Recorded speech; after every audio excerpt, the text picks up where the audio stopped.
Hai, selamat datang di DM Chemistry. Kita akan belajar kimia bersama di sini. 3, 2, 1, let's study. Halo teman-teman semua, ayo kita latihan soal bersama ya untuk hukum dasar kimia. Nah, kali ini kita akan belajar bersama untuk hukum Lavater dan hukum Proust. Untuk teman-teman yang belum nonton videonya terkait materi dua hukum ini, link videonya ada di deskripsi ya. Sebaiknya teman-teman pahami dulu materinya. Oke, teman-teman, kita punya latihan soal di sini. Kita kerjakan sama-sama ya. Perbandingan massa magnesium atau Mg dengan oksigen atau O dalam magnesium oksida atau MgO adalah 3:2. Nah, pada suatu percobaan direaksikan 10 gram magnesium dengan 8 gram oksigen. Lalu di sini kita diminta untuk menentukan yang pertama massa magnesium oksida atau MgO yang terbentuk dan yang kedua massa reaksi yang bersisa. Nah, teman-teman kita tulis dulu ya apa saja nih yang diketahui.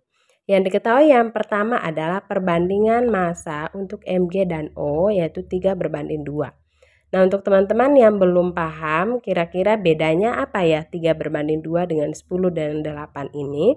Jadi 3:2 ini teman-teman perbandingan massa atom relatif dari Mg dan O. Nah, massa atom relatif itu apa? Itu adalah AR yang teman-teman bisa temukan di tabel periodik. Nah, di tabel periodik itu ada informasi nomor atom dan nomor massa. Nah, biasanya AR ini diambil dari nomor massa tadi. Nah, berikutnya yang diketahui di sini adalah massa magnesium yang bereaksi adalah 10 gram dan massa oksigen yang bereaksi adalah 8 gram. Nah, teman-teman, kita belum tahu soal ini masuk dalam hukum Proust atau hukum Lavater. Maka yang paling pertama adalah kita kaji kira-kira soal ini memenuhi hukum Lavater atau hukum Proust.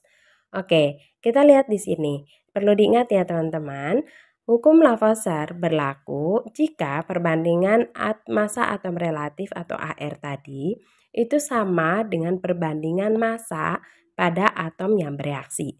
Nah, kita lihat di sini perbandingan massa atom relatifnya tadi 3:2, sementara perbandingan massa atom yang bereaksi tadi 10:8. Nah, kalau kita sederhanakan untuk 10:8 ini itu sama dengan 5:4. Maka karena tidak sama, maka di sini tidak berlaku hukum Lavater. Nah, jika tidak sama seperti ini, maka soal seperti ini harus diselesaikan dengan menggunakan hukum Proust. Oke, teman-teman masih ingat bunyi hukum Proust? Nah, Proust menegaskan bahwa perbandingan massa unsur-unsur penyusun suatu senyawa adalah tertentu dan akan selalu tetap. Maka, kita harus mencari perbandingan massa yang bereaksi itu harus 3:2. Nah, caranya seperti apa? Caranya yang paling pertama adalah kita menentukan reaksi pembatas pada reaksi ini. Maksudnya apa reaksi pembatas? Reaksi pembatas adalah reaksi yang pada reaksi ini habis bereaksi atau di akhir nanti tidak ada sisa. Nah, cara untuk menentukan reaksi pembatas, di sini masing-masing unsur kita bandingkan massa yang bereaksi dengan perbandingan massa atom relatifnya tadi. Misal untuk Mg. Nah, Mg ini massa yang bereaksi adalah 10 gram, perbandingan AR-nya tadi 3. Maka 10 dibagi dengan 3 itu sama dengan 3,333. Nah, untuk O, massa yang bereaksinya tadi 8 gram dibagi dengan perbandingan AR-nya tadi adalah 2, maka hasilnya adalah 4. Nah, di sini teman-teman perlu dicatat bahwa 3,333 dan 4 ini bukan jumlah massa yang bereaksi, melainkan ini hanya menunjukkan kepada kita mana yang menjadi reaksi pembatasnya, apakah Mg atau O. Nah, yang manakah yang menjadi reaksi pembatas? Nah, yang menjadi reaksi pembatas itu adalah yang hasilnya paling kecil. Karena di sini Mg lebih kecil dari O yaitu 3,333, maka di sini yang menjadi reaksi pembatasnya adalah Mg. Nah, perlu saya ingatkan lagi ya teman-teman, reaksi pembatas adalah reaksi yang pasti habis bereaksi. Nah, setelah menentukan reaksi pembatas, maka di sini kita tuliskan reaksinya. Reaksinya tadi antara Mg plus O2 menghasilkan MgO. Oke, maka di sini kita tulis ya mula-mula, kemudian reaksi dan juga hasil akhir supaya kita bisa lihat di setiap tahapannya ini.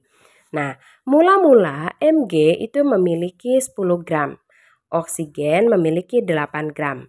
Nah, untuk MgO-nya karena mula-mula ini belum ada reaksi berarti di sini belum ada ya yang terbentuk. Kita bisa tulis trap saja di sini. Lalu kita lihat pada tahap reaksi. Nah, karena Mg tadi menjadi reaksi pembatas yang notabene dia habis bereaksi, maka pada tahap reaksi ini dia harus mereaksikan semua massa yang tadi yaitu 10 gram. Maka di sini untuk Mg adalah 10 gram. Lalu berapakah yang bereaksi dari atom O? Nah, teman-teman, ini kita bisa gunakan perbandingannya tadi, 3 berbanding 2. 2 ini kan perbandingannya O ya, teman-teman. Maka untuk massa yang bereaksi dari O itu adalah 2/3 dikali massa magnesium yang bereaksi. Nah, karena massa magnesium yang bereaksi adalah 10 gram, maka 2/3 dikali 10. Nah, hasilnya adalah 6,66 gram. Jadi teman-teman, dari 8 gram oksigen ini yang bereaksi hanya 6,66 gram. Lalu pada tahap reaksi ini, berapakah yang terbentuk di MgO? Nah, untuk tahap reaksi ini teman-teman perlu diperhatikan dalam tiap soal hukum Proust, di tahap reaksi ini berlaku hukum Lavoisier. Kenapa? Nah, mari kita buktikan di sini. Hukum Lavoisier kemarin berlaku jika perbandingan massa atom relatif atau AR itu sama dengan perbandingan massa yang bereaksi. Nah, kita lihat di sini. Pada Mg yang bereaksi 10 gram, oksigennya yang bereaksi 6,66 gram. Jika kita sederhanakan 10 berbanding 6,66 gram ini, maka hasilnya adalah 3/2. Nah, jika sama seperti ini, maka berlaku hukum kekekalan massa, di mana massa sebelum dan sesudah reaksi adalah selalu sama. Maka jika sebelum reaksi 10 gram Mg dan oksigennya 6,66 gram, totalnya adalah 16,66 gram, maka pada MgO yang terbentuk juga 16,66 gram. Lalu kita lihat di sini untuk tahap hasil akhirnya. Nah teman-teman, karena mula-mula Mg memiliki massa 10 gram dan yang bereaksi 10 gram, maka pada Mg ini tidak ada yang tersisa. Nah, lalu kita lihat pada atom O. Nah, O pada mula-mulanya memiliki massa 8 gram, ternyata yang bereaksi hanya 6,66 gram. Maka hasil akhirnya O ini masih tersisa. Tersisa berapa? Tinggal dikurangi 8 kurang 6,66 gram, berarti tersisa 1,34 gram. Lalu kita lihat di sini, berapakah MgO yang terbentuk di hasil akhir? Nah, hasil akhirnya MgO ini terbentuk 16,66 gram. Berarti untuk soal ini, pada soal A, massa magnesium oksida atau MgO yang terbentuk adalah 16,66 gram. Dan soal B, massa reaksi yang bersisa adalah reaksi O sebanyak 1,34 gram. Oke, bagaimana teman-teman? Semoga mudah dipahami ya teman-teman. Sekian dulu untuk video kali ini, semoga bermanfaat untuk teman-teman semua. Thank you.